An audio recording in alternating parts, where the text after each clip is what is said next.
That's the right way to think. See, the God idea, here's another way of thinking about it that's quite cool. I learned this from Jung, and you can take it for what it's worth.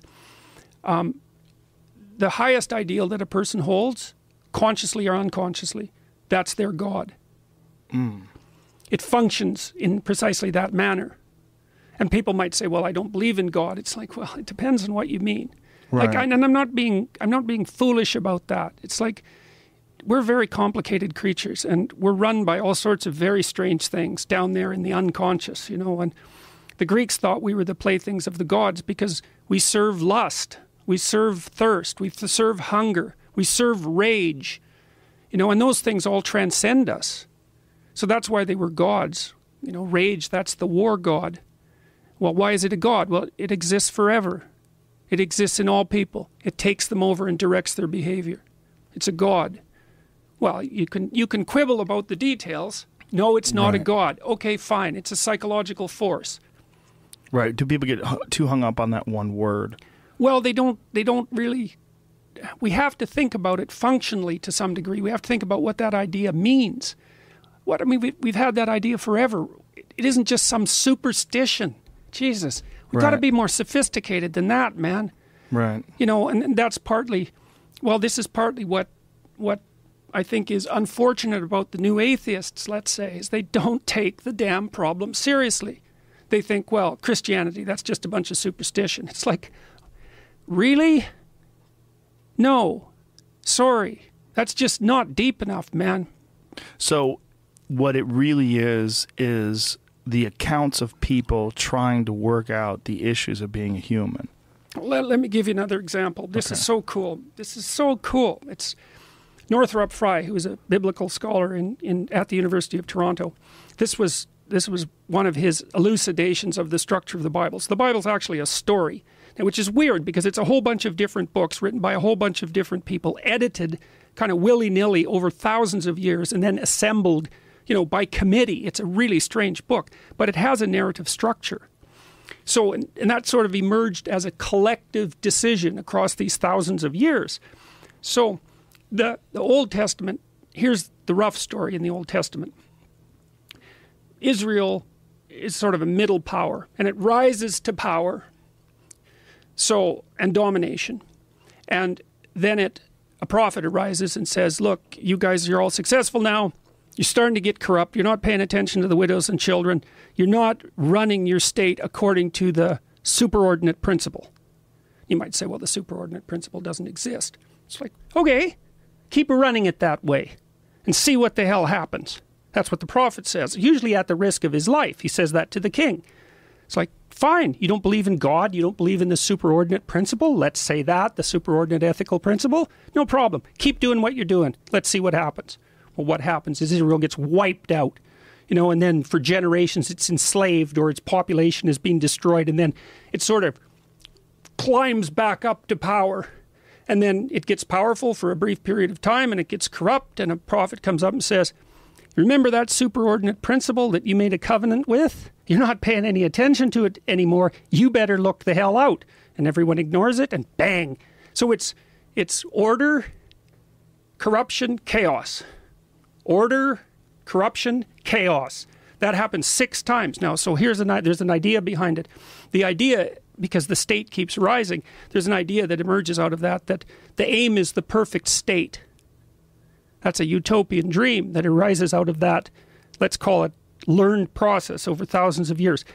If we could only get the state perfect, if we could only get the state of perfect, well, let's say like the state of Israel, or the Russian state, the communist state, if we could only bring utopia in at the political level, our problems would be solved. Well, then what happens is there's a transition in conceptualization, and that happens with the New Testament. And the New Testament conceptualization is, wait a minute, the state isn't salvation. The individual is salvation. Now you say, well, we're going to just throw that out, are we? That was a hell of a discovery, man. And then there's more to it. It's not only is the individual salvation, it's the truthful individual that's salvation. You think of how difficult a concept like that is to develop. If there's anything less self-evident than that. you know, because you think, well, who's going to run the dominance hierarchy? It's like the biggest bloody monster with a club. It's like, no, it turns out those are unstable. Those societies are unstable. They don't work. They collapse into chaos. They get corrupt. They lose sight of the superordinate principle, whatever that is. The stable solution is the individual that tells the truth. And it's taken us forever to figure that out. And that's partly what the postmodernists are after. That's their anti-phallogocentrism. That's why they skitter off and hide in their ideology. They're afraid to come out. They're afraid to be seen. They're afraid to speak because they have nothing to say. So we have to get sophisticated about this stuff, or we're going to throw it away without understanding it. It's unbelievable. Like, that story is, it's the story upon Western civilization. It's the story upon which Western civilization is founded. That's why Nietzsche said when God was dead that everything would collapse into chaos. He didn't say that triumphantly. He knew what was going to happen. So did Dostoevsky. That's why I admire those people so much. They knew what was coming. So what I've been trying to do, and I've been guided in large part by Jung, because he was the first. See, Jung took Nietzsche's problem seriously. Nietzsche said, look, we're losing our faith. We're losing our ability to relate to this superordinate ethical principle.